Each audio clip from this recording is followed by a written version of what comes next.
The Mercedes W15 has finally been unveiled, and this car, which I have been anticipating since last season, is finally available for us to have a look at. And it does not disappoint.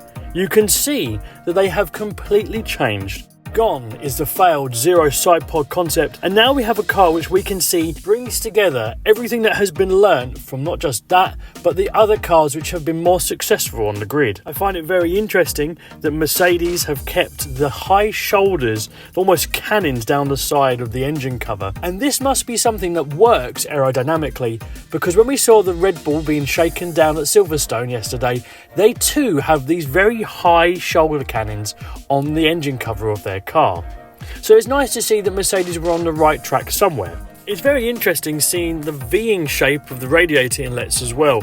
This is something, the radiator inlets, that are very important for the airflow of the car, how it funnels that air around the rest of the side pod to create good flow. And we can see that they've gone for a very V-shaped, different style of radiator inlet. We've seen the Red Bull have gone for an overbite in the way that they've designed their radiator inlet, and other teams have come up a lot using a very almost funnel scoop-like radiator inlet. These ones are a V. So it will be interesting to see aerodynamically which cars are quicker and which concept proves out correct. Now, coming to the paint scheme, the colourway, at first I was a bit like, well, that's a bit of a mishmash of everything, but actually it really works.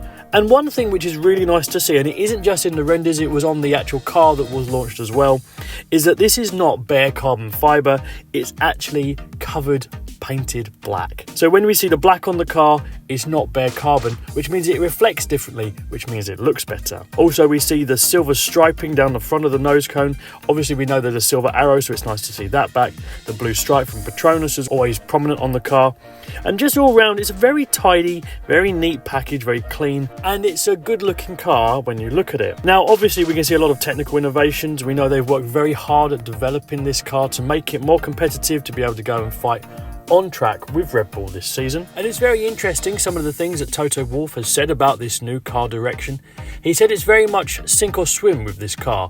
Either it's going to be challenging at the front or it's going to be a failure. We know they struggled with their technical development of the W14 and W13, but he said in the launch of this car that they had made significant progress in correlating what was not working between the computer-based and simulation tools that they had and the actual on-track performance of the car.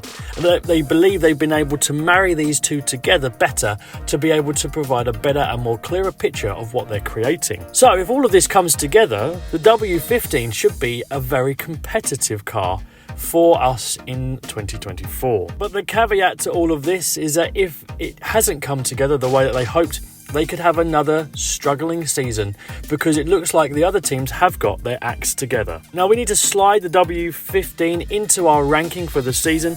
Unfortunately, there's only 2 slots available, and I didn't know that they were going to fully cover their car with a wrapped livery. So it has to take either 7th or 8th, as I'm not able to change any of the other positions. It was a lot of guesswork. And I think that this has to go ahead of Red Bull, as we've already seen theirs basically unveiled on their shakedown, and nothing really has changed. So we'll put them ahead of Red Bull, and they go into 7th, which is a bit of a shame because I actually really like the look of this car. And I think that if I could do it again, McLaren might have dropped down for having so much bare carbon, but maybe next season we'll have that. How do you think that Mercedes will get on this season? And what is your opinion of the W15 in looks and in bodywork? Please let me know your thoughts in the comments below.